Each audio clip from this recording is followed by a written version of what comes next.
যদি চোখের জলে দুঃখকে মুছে ফেলা যেত, তবে জীবনের সমস্ত দুঃখ আমি মুছে ফেলতাম।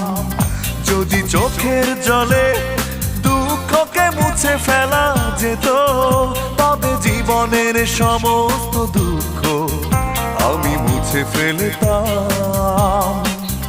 আমি আমার মতো করে আবার নতুন ভাবে জীবনটাকে শুরু করতাম। কেউ ভালোবাসি বললে দুহাত তুলে তার কাছে ক্ষমা চেয়ে নিতাম। কেউ ভালোবাসি বললে দুহাত তুলে তার কাছে ক্ষমা চেয়ে নিতাম। যদি চোখের জলে দুঃখকে মুছে ফেলা